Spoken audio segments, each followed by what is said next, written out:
আমরা অনেকেই অনেকভাবে সেমাই রান্না করে থাকি। আজকে আপনাদের সাথে শেয়ার করব মুচমুচে জর্দা সেমাই। এটি এয়ারটাইট বক্সে রেখে অনেক দিন পর্যন্ত সংগ্রহ করে খেতে পারবেন। তো সেমাই রান্না করার জন্য আমি প্রথমেই নিয়ে নিয়েছি 2 টেবিল চামচ কাজু বাদাম, কাঠবাদাম, চীনাবাদাম ও কয়েকটি কিশমিশ। সাথে আরও নিয়েছি 2 টেবিল চামচের মতো গুঁড়ো দুধ। আপনারা চাইলে আরও বিভিন্ন ধরনের বাদাম অ্যাড করতে পারেন। সাথে নিয়েছি 200 গ্রাম লাচ্চা সেমাই। এক্ষেত্রে লাচ্চা সেমাইটি ব্যবহার করার চেষ্টা করবেন। এখানে হাফ কাপ পরিমাণ চিনি, সাথে আছে 2টি এলাচ, দারুচিনি ও 1টি তেজপাতা। আরও নিয়ে নিয়েছি ঘি। এটি রান্না করার ক্ষেত্রে অবশ্যই ঘি ব্যবহার করবেন, তাহলে আসল ফ্লেভার পাবেন। প্রথমেই কড়াইয়ে 1 টেবিল চামচ পরিমাণ ঘি দিয়ে দিলাম। এখন আমি বাদামগুলোকে ভেজে নিব। এক্ষেত্রে চুলার আঁচ অবশ্যই মিডিয়াম টু লো হিটে রাখতে হবে। বেশি আঁচ দিলে বাদামগুলো পুড়ে যাবে।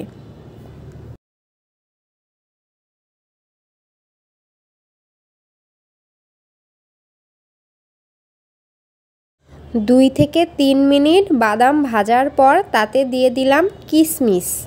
এখন কিশমিশ সহ এগুলোকে আরও 2 থেকে 3 মিনিট ভেজে নিব। কিশমিশগুলো যখন ফুলে উঠবে তখনই বুঝবেন এটি ভাজা হয়ে গেছে। এই যে দেখতে পাচ্ছেন এটি ফুলে গোল হয়ে গেছে, তার মানে কিশমিশ ভাজা হয়ে গেছে।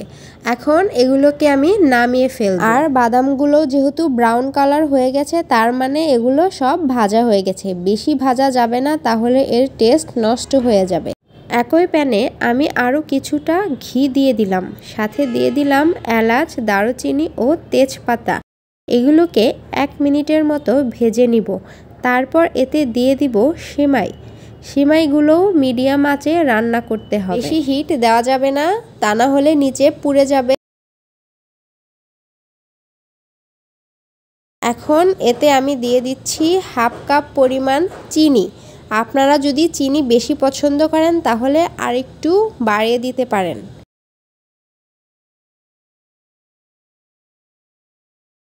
এখন চিনি সহ সেমাই মিডিয়াম টু লো হিটে 3 মিনিটের মতো ভেজে নিব। তারপর দিয়ে দিলাম গুঁড়ো দুধ। এখন এটিকে ভালোভাবে নেড়েচেড়ে সেমাইয়ের সাথে মিক্সড করে নিব।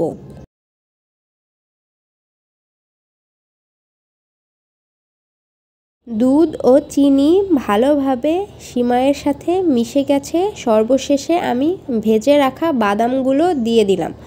বাদামগুলো দেওয়ার পরে 1 মিনিটের মতো এগুলোকে সেমাইয়ের সাথে ভেজে নিব। লাস্টে কিছুটা ঘি দিয়ে এটিকে নামিয়ে ফেলব। এটি বাসায় আপনারা অবশ্যই ট্রাই করবেন, আর কেমন লাগে তা কমেন্টে জানাবেন। ভিডিওটি ভালো লাগলে আমার চ্যানেলটি অবশ্যই সাবস্ক্রাইব করবেন। বিকেলের নাস্তা হিসাবেও কিন্তু এটি খেতে অত্যন্ত দারুণ।